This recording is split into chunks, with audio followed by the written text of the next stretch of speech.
Okay, can we hear me? Yes. Lovely. Can I get a show of hands again? Who here drove tonight? Yep, a lot of hands. I get it. Driving is often the fastest and the most convenient way to get someplace. Fortunately, it also means a lot of carbon is getting into our atmosphere and oil is getting into our environments. Transit is ideally a good solution. Transit could help reduce the people who are on the road, but it unfortunately does not always get as many people as we'd like moving.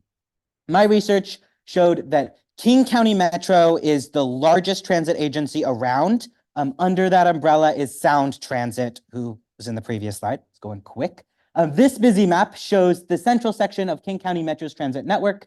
As you can see, we got a lot of transit, but a lot of that transit is not being utilized as much as we would like. This brings me to my research question. I wanted to know what we need to do to make transit a more accessible choice. I investigated both buses and light rail to determine which mode of transit best can meet the needs of Seattle's transit riders. To do this, I conducted a literature review. I interviewed several experts in the field, and I performed site observations on a stretch of roadway in Seattle that currently runs a bus line. This map, created by Seattle Subway, is a vision map of the light rail proposals for future Seattle, as well as the current one-line light rail run by Rink. That's in green. I made site observations along the proposed line in orange. In order to figure out my research question, I needed a benchmark to figure out how to tell if light rail is functional. Turned out ridership is a reliable way to tell if a public transit system is working. If many people are riding transit frequently, meaning ridership is high, then the system is clearly meeting people's needs. A low ridership would indicate that the system is not yet functional. So one of those factors that indicates ridership is density. Through my site surveys and my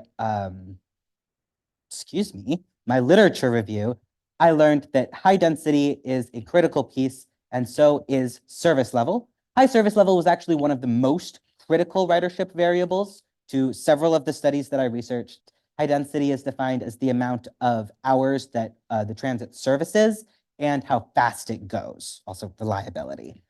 Segregated right-of-way is how much your transit is competing with cars. So a bus-only lane is a great example of a lane that is not having to fight with cars.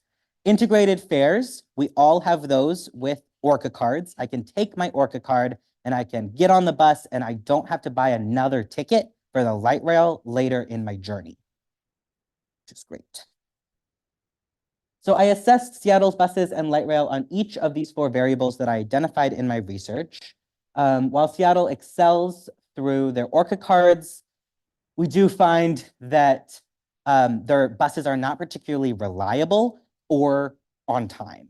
Light rail, on the other hand, is very dependable time-wise, but there's only 19 operating stations right now in all of Seattle, and there's just not enough light rail. So another thing to consider is that when we have new stations, the cost of living goes up, and that increases the rate that gentrification happens in an area. So people are displaced and no longer able to afford living in places that have transit. To combat this, we need to add preventative policies in tandem with any new transit. Policies should include affordable housing, including rent control, equitable access to resources, and moving forward with preserving culture. I encourage you to donate to pro-transit organizations like Seattle Subway Foundation, vote for pro-transit action, and most importantly, please ride the transit. To conclude, light rail and transit are both vital for the transportation future of Seattle for different reasons. By expanding and supporting both transit methods, we can improve the sustainability and the usability of Seattle's transit system and get cars off the road. I would like to thank my fantastic host organization, the Seattle Subway Foundation, my wonderful partner, and all of my friends and family who were subjected to many, many hours of transit-related discussions.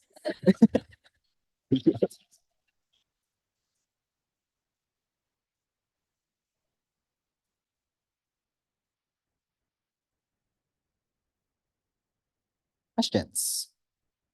Sure. Yes, over there. Talked about how fair exits are actually like pretty good in Seattle.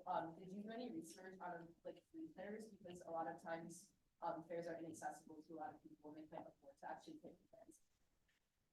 Yeah, so the question was, what kind of research have I done or what knowledge do I have about the cost of transit fares?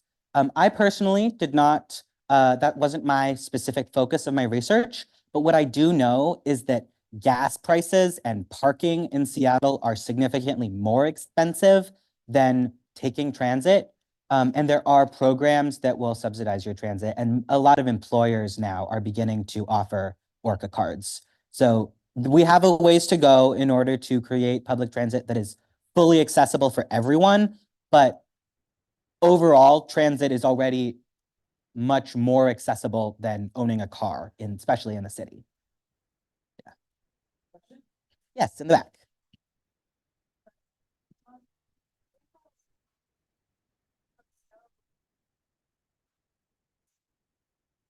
Yeah, well, don't worry. We have a whole nother presentation coming with that one. So I won't get too far into it. Sorry, the question was, how does the light rail perpetuate gentrification? This is a really complicated topic and people have a lot of opinions on it. Because at the end of the day, everyone needs transit.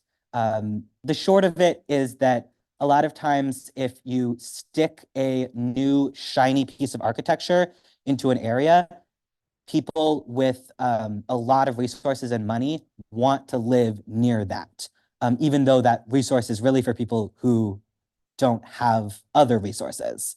And so if you don't kind of bolster the area and protect it from really wealthy, high income people coming in and pushing everyone else out, then we end up with an area that is not serving the original population. So everyone should have access to light rail. It should be all around. But we just need to protect the vulnerable populations when we do it. Yeah.